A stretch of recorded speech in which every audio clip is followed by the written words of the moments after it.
Welcome to Shahi effect.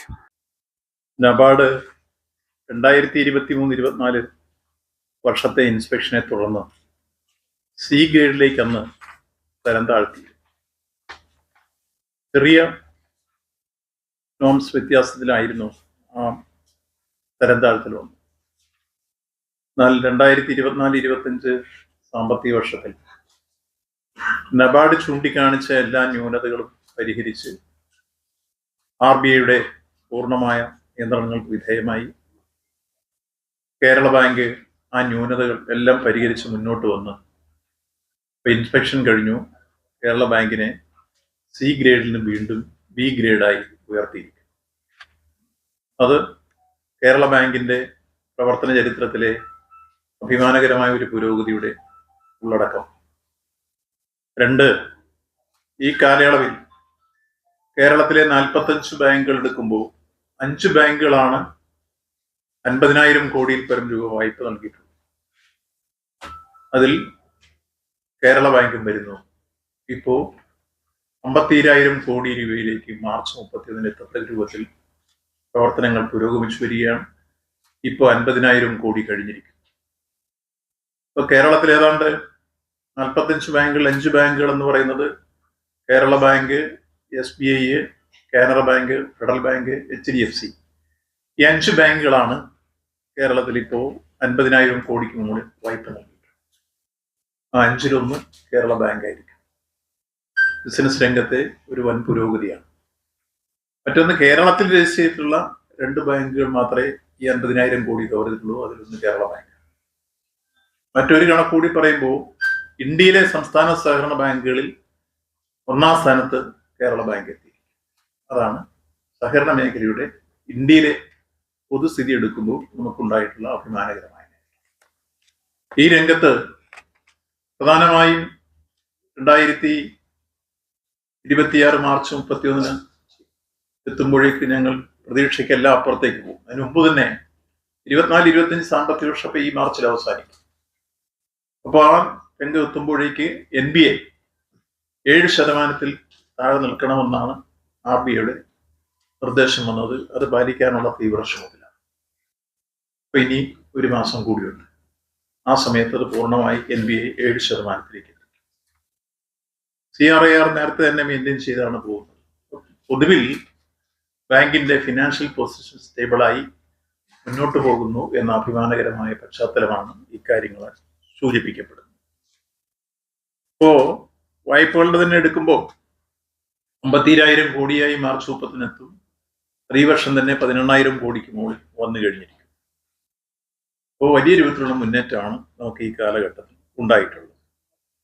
അപ്പോൾ March 30 എത്തി ഇതെല്ലാം അച്ചീവ് ചെയ്യുന്നതോടെ ബാങ്കിങ് ബിസിനസ്സിൽ പുതിയതായി വരുന്ന കേരള ബാങ്കിന് കിട്ടുന്ന മറ്റൊരു അഭിമാനകരമായ നേട്ടം, NRI നിക്ഷേപം ഉൾപ്പെടെ സ്വീകരിക്കാനുള്ള അനുമതി RBI തരുന്നതോടുകൂടി മറ്റൊരു കുതിച്ചുചാട്ടം കൂടി വീണ്ടും കേരള ബാങ്കിന് ഉണ്ടാകാൻ പോകുന്നു എന്നുള്ളതാണ് ഏറെ ശ്രദ്ധേയമായ മറ്റൊരു വിഷയം.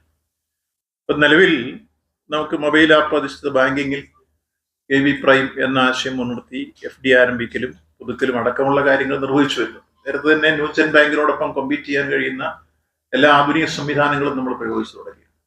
ആ നിലയിൽ ബിസിനസ്സിൽ വൻ രൂപത്തിലുള്ള പുരോഗതി ഉണ്ടായി. മറ്റൊന്ന്, കേരള ബാങ്ക് കാർഷിക മേഖലയിൽ 25% വായ്പകൾ നൽകണമെന്ന ഒരു ധാരണ ഇപ്പൊ നടപ്പാക്കിയിരിക്കും. ഇപ്പോ ഏതാണ്ട് 33% അത് ഉയർത്താൻ വേണ്ടിയുള്ള ഒരു ടാർഗറ്റ് നിശ്ചയിച്ചിരിക്കും. പിന്നെ മറ്റൊരു വിഷയം, ഞങ്ങൾ മുമ്പ് നെൽകൃഷിക്കാരുടെ നെല്ല് സംഭരണത്തിൽ PRS വായ്പ കേരള ബാങ്കായിരുന്നു മുമ്പ് നടപ്പാക്കിയത്. ഭംഗിയായി ഫലപ്രദമായി നടന്നിരുന്നു. അതിനിടയിൽ ചില മാറ്റങ്ങൾ വന്നപ്പോൾ ഒരു കൺസോർഷ്യമായിരുന്നു ഇപ്പോൾ നെല്ല് സംഭരണം നടത്തിക്കൊണ്ടിരുന്നത് സപ്ലൈകോയുമായി ബന്ധപ്പെട്ട്. അത് നിങ്ങൾക്കെല്ലാം അറിയാം, SBIയും കാനറ ബാങ്കും ഫെഡറൽ ബാങ്കും ചേർന്നുള്ള കൺസോർഷ്യമായിരുന്നു.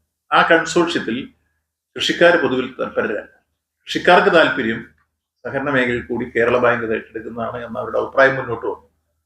അതുകൊണ്ട് തന്നെ കേരള ബാങ്കിന്റെ മുമ്പിൽ അഭിപ്രായം വന്നപ്പോൾ കേരള ബാങ്ക് ഇപ്പോൾ ആ തീരുമാനം എടുത്ത് ഗവൺമെന്റിനെ അറിയിച്ചിട്ടുണ്ട്. ഗവൺമെന്റ് അത് ഗൗരവമായി പരിഗണിച്ച് നടപ്പാക്കാനുള്ള ശ്രമത്തിലേക്ക് നീങ്ങിക്കൊണ്ടിരിക്കുകയാണ്. ഇങ്ങനെ വന്നു കഴിയുമ്പോൾ നെൽകൃഷിക്കാർക്കും ഏറെ സഹായകരമായ പുതിയ സാഹചര്യം PRS വായ്പയുടെ രംഗത്ത് വരാൻ പോകുന്നു എന്നുള്ളതാണ് മറ്റൊരു ശ്രദ്ധേയമായ കാര്യം എടുത്തു സൂചിപ്പിക്കുകയാണ്. പിന്നെ ചെറുകിട വ്യവസായ സേവന മേഖലയിൽ പ്രത്യേകിച്ച് MSME ബാങ്ക് നല്ല രീതിയിലാണ് ഇപ്പൊ പിന്തുണ നൽകി വരുന്നത്. 2024-25 സാമ്പത്തിക വർഷത്തിൽ 25,579 വായ്പകളിലായി 1,556 കോടി രൂപ ഈ ഇനത്തിൽ കൊടുത്തു കഴിഞ്ഞു. അത് ഈ മേഖലയിലെ ഒരു വൻ പുരോഗതിയാണ്. 2025-26 അത് 50,000 വായ്പയായി ഉയർത്താൻ പോവുകയാണ്. ഇതിന്റെ ഫലം 1,00,000-ലധികം തൊഴിലവസരങ്ങൾ സൃഷ്ടിക്കാൻ കഴിയുന്നു എന്നുള്ളതാണ് ഈ കാലഘട്ടത്തിലെ ബാങ്കിന്റെ പ്രവർത്തനത്തിലെ മറ്റൊരു പുരോഗതിയുടെ അടിസ്ഥാനം. അപ്പോൾ MSME വായ്പകൾ നല്ല രൂപത്തിൽ നമുക്ക് കൊടുക്കാൻ കഴിയുന്ന രൂപത്തിലേക്ക് വന്നു കഴിഞ്ഞിരിക്കുന്നു. പൊതുവിൽ ഫാർമേഴ്സ് പ്രൊഡ്യൂസേഴ്സ് ഓർഗനൈസേഷൻ രൂപീകരിക്കാൻ നബാർഡിന്റെ സഹായത്തോടു കൂടി നേരത്തെ തീരുമാനമെടുത്തു.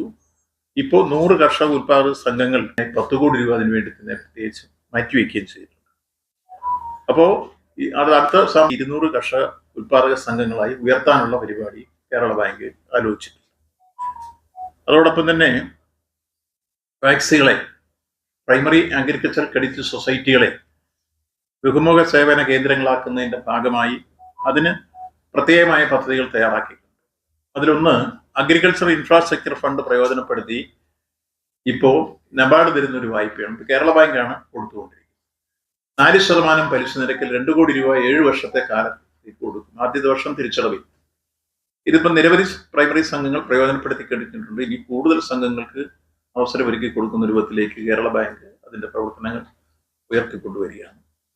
നല്ല നിലയിൽ അത് പശ്ചാത്തല സൗകര്യം ഒരുക്കുന്നതിന്റെ ഭാഗമായി കൂടുതൽ ഗോഡൌണുകൾ സ്ഥിരീകരിച്ചുണ്ടാക്കി നമുക്ക് ക്രെഡിറ്റ് രംഗത്ത് അവരുടെ ബിസിനസ് നടക്കുന്നതോടൊപ്പം തന്നെ കാർഷിക മേഖലയിൽ ഇടപെട്ട് വാല്യൂ ആഡഡ് പ്രോഡക്റ്റുകൾ ഉത്പാദിപ്പിച്ച് സ്ഥിരീകരിച്ച ഗോഡൌണിൽ അവർക്ക് അത് സംഭരിക്കാനും സംസ്കരിക്കാനും വിപണനം നടത്താനുള്ള സൗകര്യങ്ങൾ ഒരുക്കുന്ന പശ്ചാത്തല സൗകര്യങ്ങളാണ് അഗ്രികൾച്ചർ ഇൻഫ്രാസ്ട്രക്ചർ ഫണ്ട് പ്രയോജനപ്പെടുത്തി ഇപ്പോൾ നടപ്പാക്കിയിട്ടുണ്ട്. അത് കേരള ബാങ്ക് ഇത് സംസ്ഥാന സർക്കാരിന്റെ സബ്സിഡി കൂടുമ്പോഴേക്ക് 1% പലിശ നിരക്കിലാണ് ആ പൈസ കിട്ടുക. 2 കോടി രൂപ 7 വർഷക്കാലത്തേക്ക് 1% പലിശ നിരക്ക് കിട്ടുമ്പോൾ വലിയ ആശ്വാസമാണ് കൃഷിക്കാർക്കും ശിഷ്യ സംഘങ്ങൾക്കും. ഇത്തരം ഒരു പ്രവർത്തനം ഈ കാലഘട്ടത്തിൽ നടന്നു വരികയാണ്. ഈ സന്ദർഭത്തിൽ നിലവിൽ സഹകരണ മേഖലയിൽ വൺ ടൈം സെറ്റിൽമെന്റ് നടപ്പാക്കിക്കൊണ്ടിരിക്കുകയായിരുന്നു. ജനുവരിയിൽ ആരംഭിച്ചു, ഫെബ്രുവരി 1 ഇപ്പോൾ വിവിധ സംഘങ്ങളുടെ അഭ്യർത്ഥന മാനിച്ചും സഹകാരികളുടെ ഇടയിൽ നിന്ന് വന്ന അപേക്ഷ പരിഗണിച്ചും 1 മാസം കൂടി അത് നീട്ടാൻ തീരുമാനിച്ചു. അതെ, മാർച്ച് 31. ഇപ്പൊ നാളെ തീരേണ്ടതായിരുന്നു. മാർച്ച് 31 വരെ OTS നീട്ടാൻ തീരുമാനിച്ചു. ഈ നിലയിൽ കൃഷിക്കാർക്കും അതുപോലെ തന്നെ വായ്പ എടുത്തവർക്ക് വേറെ ആശ്വാസം വരുന്ന രൂപത്തിലേക്കുള്ള പ്രവർത്തനങ്ങളുമായി മുന്നോട്ട് പോവുകയാണ്. മാർച്ച് 1 മുതൽ നിക്ഷേപ സമാഹരണ യജ്ഞവും ആരംഭിക്കാൻ തീരുമാനിച്ചിരിക്കുന്നു പൊതുവിൽ സഹകരണ മേഖലയിൽ. അപ്പോൾ ഈ രംഗത്ത് കേരള ബാങ്ക് കൈവരിച്ച അഭിമാനകരമായ നേട്ടം പൊതുവിൽ സഹകരണ മേഖലയ്ക്ക് ഊർജവും കരുത്തും പകരും. പ്രത്യേകിച്ച് കാർഷിക മേഖലയ്ക്കും മറ്റ് കേരളത്തിന്റെ വികസന പ്രക്രിയയ്ക്കും മാറ്റുകൂട്ടാൻ കഴിയുന്ന രൂപത്തിൽ ഭാവി പ്രവർത്തനങ്ങൾ ഏറ്റെടുത്ത് കേരള ബാങ്ക് മുന്നോട്ട്. ഇതാണ് നിങ്ങളുമായി ഷെയർ ചെയ്യാനുള്ള പ്രധാനപ്പെട്ട. ഇപ്പൊ പിന്നിട്ട വർഷത്തിലായിരുന്നു സിയിലേക്ക് മാറ്റിയത്. ഇപ്പൊ ഈ പുതിയ വർഷത്തേക്ക് 23-24 വർഷത്തിലാണ് ഇപ്പൊ അപ്ഗ്രേഡ് ചെയ്തേക്കുന്നത്. അതിന്റെ അസസ്മെന്റ് ഇയർ 25-26 മാത്രമേ. പക്ഷെ അപ്ഗ്രേഡ് ചെയ്തേക്കുന്നത് കഴിഞ്ഞ വർഷത്തെ ഇതിന്റെ. ഈ വർഷത്തെ ഇൻസ്പെക്ഷൻ കഴിഞ്ഞിട്ടില്ല.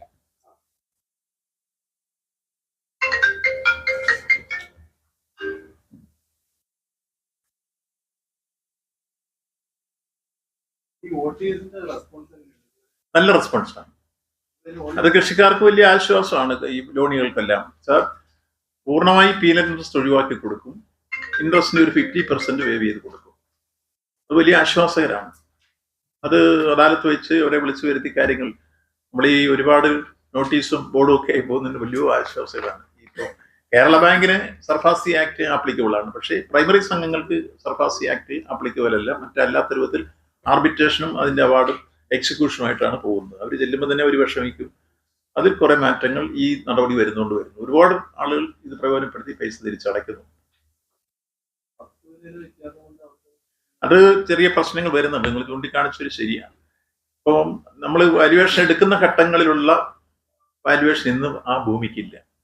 അവരുടെ പരിശോധന കയറി വരുമ്പോൾ ചിലരെ ആൾക്ക് റീപേയ്മെന്റിന് ഇത് വിറ്റാലും തികയാത്ത സ്ഥിതി വരുന്ന സ്ഥിതിയുണ്ട്. അത്തരം ചില കേസുകൾ ഓപ്ഷൻ വെച്ചിട്ട് എടുക്കാത്ത വരുന്ന സാഹചര്യങ്ങൾ നിലവിലുണ്ട് എന്നുള്ളത് നമ്മൾ അഭിമുഖീകരിക്കുന്നത് ചെറിയ പ്രശ്നമാണ്.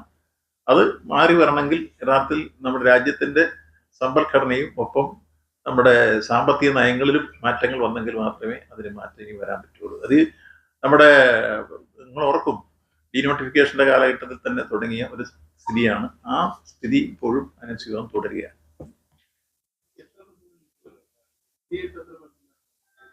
നമ്മൾ മുൻവർഷം തുടങ്ങുന്ന സമയത്ത് 18.something ആയിരുന്നു, അത് കുറച്ചു കൊണ്ടുവന്നു.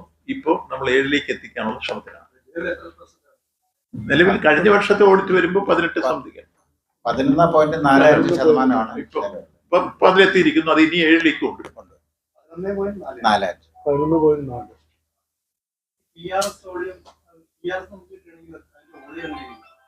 PRS-ന്റെ നമുക്കിപ്പം മറ്റേ വിട്ട് കിട്ടിയിട്ട് വേണം ഇവിടെ ആരംഭിക്കാൻ. നമ്മളെ അഭിപ്രായം ഇങ്ങനെ രൂപീകരിച്ച് ഗവൺമെന്റ് കൈമാറുകയാണ്.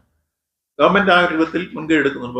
മുഖ്യമന്ത്രി തന്നെ എല്ലാ ഡിപ്പാർട്ട്മെന്റും ചേർത്ത് യോഗം വിളിച്ച് ഇതൊന്ന് ആലോചിക്കണം എന്ന കാര്യം മുന്നോട്ട് വെച്ചിട്ടുമുണ്ട്. അപ്പോൾ കൃഷിക്കാരും ആവശ്യപ്പെടുകയാണ്. അവർക്കെല്ലാം താല്പര്യം കേരള ബാങ്കാണ്. PRS വായ്പ അല്ലെ സഹകരണ മേഖലയാണ് അതിന്റെ സംവരണവും അവരുടെ മറ്റിടപാടുകളെല്ലാം നടത്താൻ. അതായിരുന്നപ്പോ പ്രശ്നം വളരെ ലളിതമായി കാര്യങ്ങൾ നടക്കുന്നു. മറ്റിടത്ത് അവർക്ക് ഒരു ദിവസം 8-10 എണ്ണമായിരിക്കും അവർ ഹാൻഡിൽ ചെയ്യുക. പക്ഷെ അവരെ പോയി കാത്തു നിൽക്കേണ്ടതൊക്കെ വരുന്നു എന്നുള്ള കൃഷിക്കാരുടെ അഭിപ്രായം വന്നു തുടങ്ങിയിരിക്കും. അപ്പൊ ഇതാകുമ്പോൾ വളരെ എളുപ്പത്തിൽ കാര്യങ്ങൾ നടക്കുന്നു. പിന്നെ എത്ര കേസ് വന്നാലും അവർ ഏറ്റെടുക്കാൻ തയ്യാറാണ് പ്രൈമറി സംഘങ്ങൾ. അതാണ് എന്റെ ഗുണം. പാലക്കാട് ഒരു ജില്ല. അതെ, പാലക്കാട് 1,61,836 കൃഷിക്കാരായിരുന്നു. അതെ. ബാങ്കിന്റെ ബ്രാഞ്ചുകളിൽ ഉദ്യോഗസ്ഥന്മാരുടെ ഒരു നീചമായ സമീപനവും ഒക്കെ വർദ്ധിച്ചു വരികയാണ്. അപ്പൊ അതിൽ ഉദ്യോഗസ്ഥന്മാർ അക്ഷരമായ നടപടി സ്വീകരിക്കാത്തതിന്റെ പേരിലാണ് എല്ലാ രാഷ്ട്രീയത്തിന്റെ ആളുകളായാലും ഇവരെല്ലാം ഇതിനെ നടപടി അല്ല, നിങ്ങൾക്ക് വല്ല അനുഭവം ഉണ്ടോ? കൊണ്ടുണ്ട്. ഞാനൊരു പരാതി കൊടുത്തിട്ടുണ്ട്. ഉണ്ടെങ്കിൽ നമുക്ക് പ്രത്യേകം പരിശോധിക്കാം. അതിന് TM-നോട് പറഞ്ഞു പറയണത് അതൊക്കെ പോട്ട് ഉള്ളതല്ലേ അല്ല, ഏതെങ്കിലും കേസ് ഉണ്ടെങ്കിൽ നിങ്ങൾക്ക് അനുഭവം ഉള്ളതെന്നാൽ കൃത്യമായി പരിശോധിച്ച് ആ കാര്യത്തിൽ ആറ്റിറ്റ്യൂഡിൽ മാറ്റം വരുത്തുക. അങ്ങനെ ചെയ്യരുതെന്ന് സാധാരണഗതിയിൽ മറ്റിതര ബാങ്ക്, ഞാൻ ആരെയും കുറ്റം പറയില്ല, പൊതുവെ നിങ്ങൾ നാഷണലൈസ് ബാങ്കിനെയും കൊമേഴ്സ്യൽ ബാങ്കിനെയും ഒക്കെ അപേക്ഷിച്ച് നോക്കുമ്പോൾ കേരള ബാങ്കിലാണ് സർവീസ് ഓറിയന്റഡ് ആയിട്ടുള്ള സമീപനത്തോടു കൂടി ഉദ്യോഗസ്ഥന്മാർ പൊതുവിലെടുക്കുന്ന സമീപനം. ചിലപ്പോ അല്ല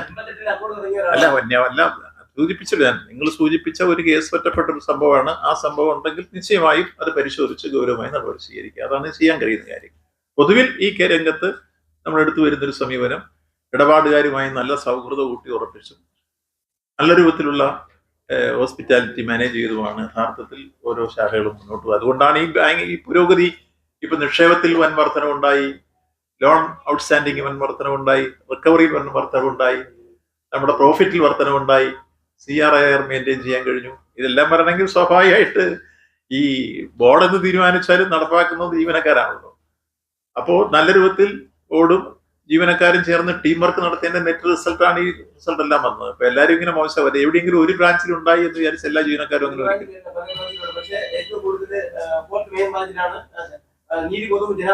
അതെ, അത് പറഞ്ഞല്ലോ ആ ഒരു സ്ഥലത്ത്.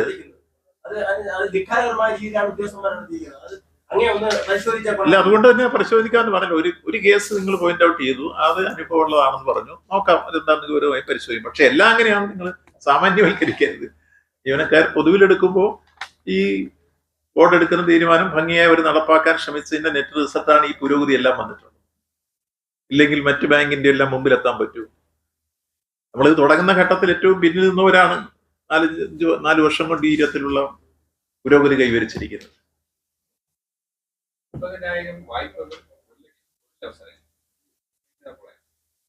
25,000 പുതിയ വിഭാവനം ചെയ്യുന്നത്. ഇപ്പം നമ്മൾ MSME വായ്പ കൊടുക്കുന്നിടത്തൊക്കെ ആരംഭിക്കുന്നിടത്ത് കണക്ക് കൂട്ടുന്ന തൊഴിലവസരങ്ങളുണ്ട്. മുമ്പ് കൊടുത്തത് വെച്ച് കണക്ക് കൂട്ടുക. നേരത്തെ നമ്മൾ നടപ്പാക്കുമ്പോൾ നമ്മളിപ്പോ കൊടുത്തു കഴിഞ്ഞതും ആ കൊടുത്തു കഴിഞ്ഞിടത്ത് ഇപ്പൊ വന്നിട്ടുള്ള തൊഴിലവസരങ്ങൾ കൃത്യമായി ഇപ്പം നമ്മൾ ഈ കഴിഞ്ഞ ദിവസം കണക്ക് പ്രസിദ്ധീകരിച്ചിരുന്നു. ഓരോ യൂണിറ്റിൽ നിന്ന് എത്ര വന്നിട്ടുണ്ട്. അത് വെച്ച് നോക്കുമ്പോൾ ഭാവിയിൽ നമ്മൾ ഇത്ര വായ്പകൾ ഇത്ര സംരംഭങ്ങൾക്ക് കൊടുത്തു കഴിയുമ്പോൾ അതിൽ നിന്നുണ്ടാകുന്ന തൊഴിലവസരങ്ങളെ കണക്ക് കൂട്ടിയിട്ടാണ് ആ കണക്ക് കൊടുത്തത്.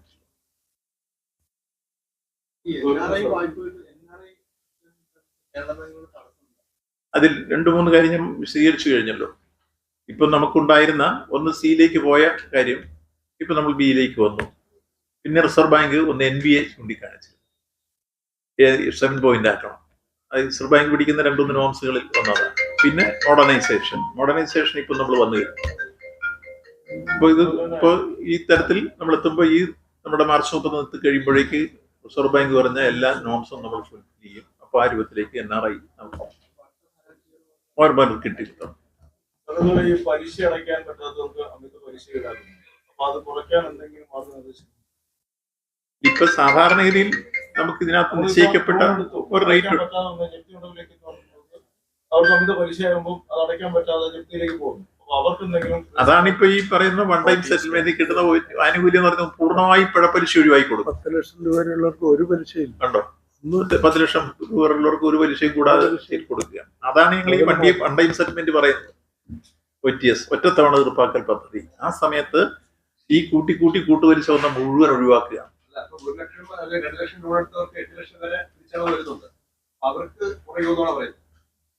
നമ്മൾ കണക്കൂട്ടുന്ന ഒരാൾക്ക് പൊതുവിലൊരു പ്രിൻസിപ്പൽ സഹകരണ മേഖലയുണ്ട്. 2013 ഇറക്കുക. ആ 13 ഇറക്കിയ സർക്കുലറിൽ പറയുന്നത്, ഓർഡറിൽ പറയുന്നത് പ്രിൻസിപ്പൽ എമൗണ്ടിനേക്കാൾ അധികരിച്ച് പലിശ ഈടാക്കാൻ പാടില്ല. അതിപ്പോഴും നിലനിൽക്കുകയാണ്.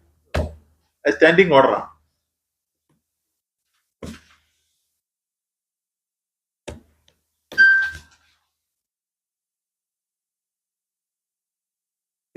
അവസാനിപ്പിക്കാം. കൂടുതൽ വിശേഷങ്ങളുമായി വീണ്ടും കാണാം.